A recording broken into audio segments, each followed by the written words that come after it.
Bienvenue sur ma chaîne YouTube dédiée aux histoires mystiques, d'amour, de sorcellerie et de société.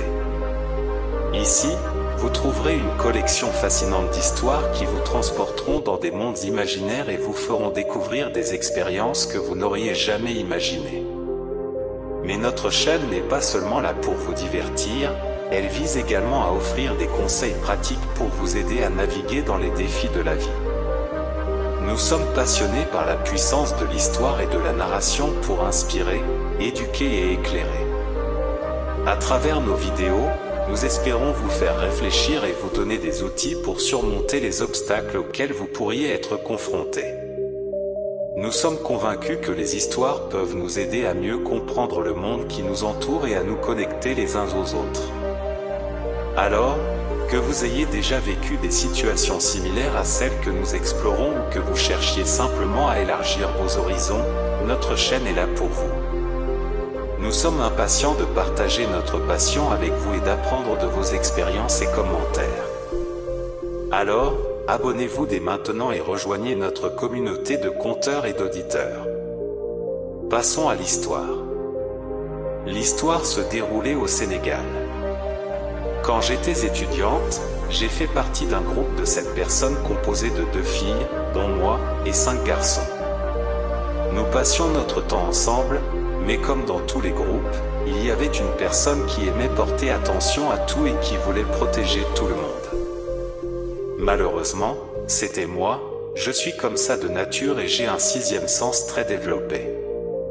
Un jour, après les cours, nous étions tous ensemble à l'arrêt de bus à côté de l'université. Nous attendions le bus, mais il y avait tellement de bouchons que nous avons attendu longtemps. Pendant ce temps, certains membres du groupe bavardaient et papotaient, tandis que je surveillais notre environnement. Il y avait souvent des mendiants dans les environs, dont une femme aveugle qui portait son enfant sur le dos.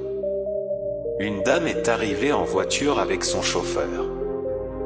Elle est descendue de sa voiture et a donné de l'argent à la femme aveugle.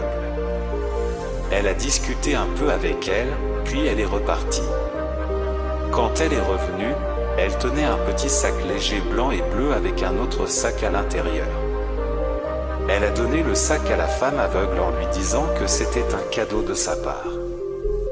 Cependant, j'ai remarqué que la femme aveugle n'avait pas ouvert le sac pour voir ce qu'il contenait.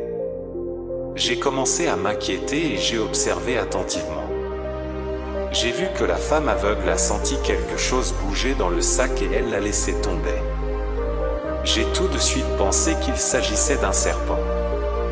Je me suis dit que c'était cruel et de la sorcellerie pure et dure. Comment peut-on faire cela à une personne innocente et aveugle? J'ai donc proposé à mes amis d'essayer de traquer la dame.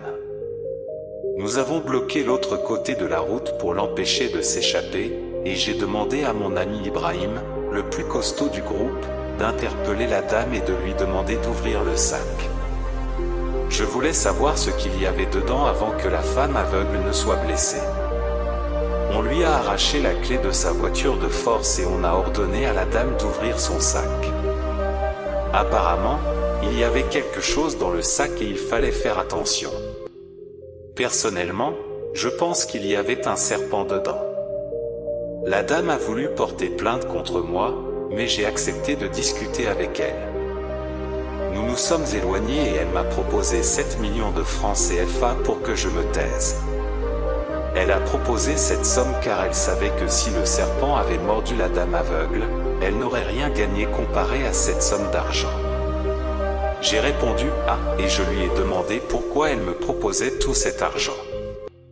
Je lui ai demandé si elle avait prévu de sacrifier cette dame pour obtenir encore plus d'argent. Comment pouvait-elle faire ça à une dame aveugle qui ne pouvait même pas se défendre? N'avait-elle pas pensé à son enfant? J'étais énervé par son comportement et j'ai finalement refusé son offre. Elle a appelé un gendarme qui était prêt à régler la situation, mais j'ai appelé mon frère qui est également gendarme au palais. Il a accepté de m'envoyer un agent pour m'aider. J'ai expliqué l'histoire à l'agent et ils ont emmené la dame à la gendarmerie. On m'a ensuite escorté chez moi. En fin de compte, Cette femme voulait sacrifier la dame aveugle pour un rituel d'argent. Il faut faire attention car les gens peuvent avoir une apparence trompeuse.